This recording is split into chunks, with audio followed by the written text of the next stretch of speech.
Escapee apprehended in St. Mary.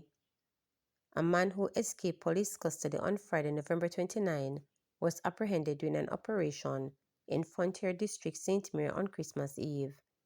He is 31-year-old Ocean Scott, otherwise called Chin Chin, a laborer of Manchester Lane, Cox Street, Portmore in the parish. According to reports, Scott was walking along Warner Street, also in the parish, about 8:04 p.m.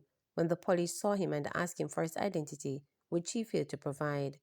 He was accosted and taken into custody, where he was later identified.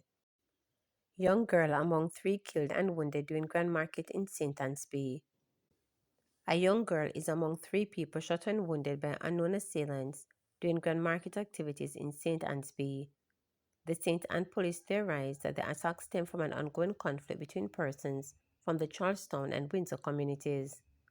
Reports are that about 11:30 p.m., 2 men armed with handguns opened fire on a group of people in the vicinity of the Baptist church. 3 persons, to include a 9-year-old girl, were hit. The wounded persons were taken to hospital, where they have been admitted in stable condition. Police are appealing to anyone with information on the shooting to contact them. Woman reportedly shot to death by police at Old Shoes Market. A woman was reportedly fatally shot by police inside the Old Shoe Market in Montego Bay on Wednesday morning.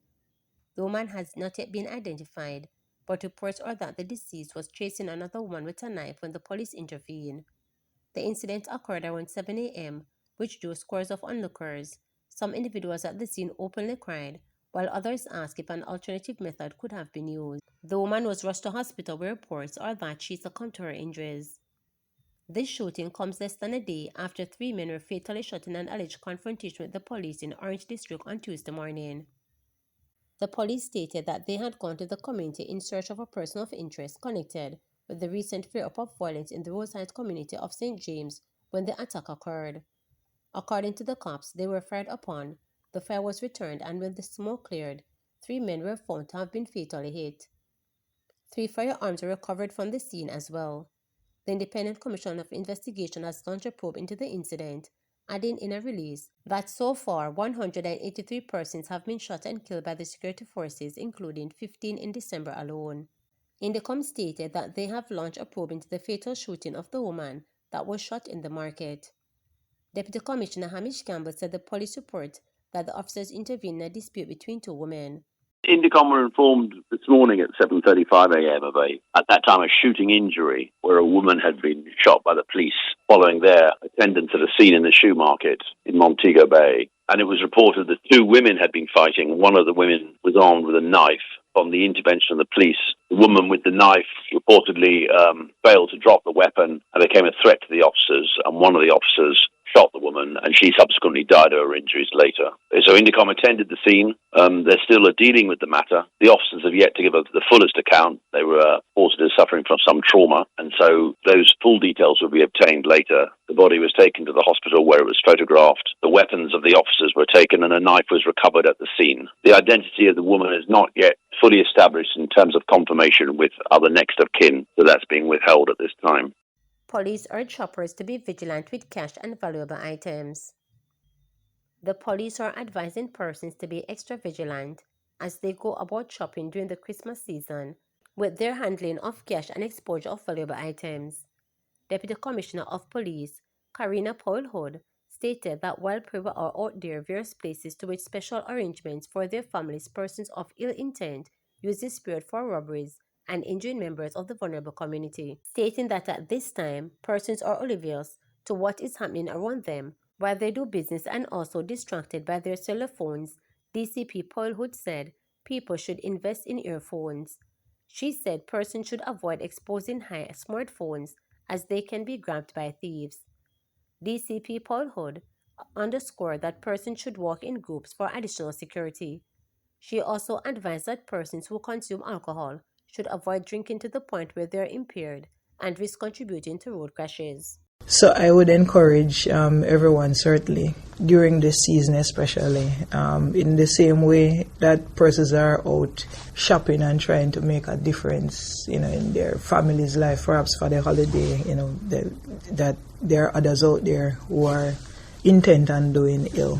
So I'd encourage persons certainly doing your shopping that perhaps rely less on cash, use the cards, be very aware of your surroundings. As you've said, there are quite a number of persons who are just oblivious to what is going on around them and, probably distracted by the use of the cell phone. So I'd encourage persons as well to be very, very, very aware of your situation, not be on the phone while you're out there walking or moving around. Perhaps they could invest in some earpieces if they need to be on the phone, but still that is a level of distraction, but at least you're not holding a phone to your ears. Go with groups as best as you can, and certainly during this season as well.